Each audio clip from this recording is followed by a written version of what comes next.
تفرق بين الشخص الرياضي والمهووس. اسأل، هل أنا بتمرن علشان أحس بتحسن ولا علشان أغير شكل جسمي بأي تمن؟ هل لو بطلت أتمرن شوية هحس بالذنب؟ طب لو جسمي مش بالمقاس أو بالشكل المناسب اللي أنا حاطه في دماغي، هل ده هيأثر على ثقتي في نفسي وعلى صحتي النفسية؟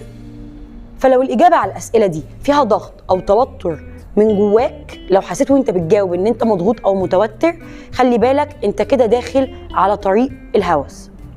فالشخص الرياضي بيحب جسمه جدا، المهووس بيكره شكله وبيكره جسمه وعايز يوصل لصورة معينة جوه دماغه. والشخص الرياضي بيحترم جسمه بكل مراحله، حتى لو ما وصلش للشكل البرفكت، بس هو دايما بيحترم جسمه وبيحاول يحافظ عليه وعلى لياقته. لكن المهووس مهما وصل هيبقى دايما حاسس انه مش كفاية، بيبقى عايز يوصل للكمال حتى لو على حساب صحته الجسدية والنفسية. في النهاية الجسم المثالي مش موجود، لكن الجسم الصحي هو الموجود.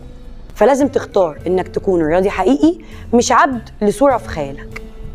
فلو شايف اي حد بيضغط على نفسه بشكل مبالغ فيه، شارك معاه الفيديو ده علشان يستفيد، وما تنساش اللايك والشير، واستنونا في اللي جاي. سلام.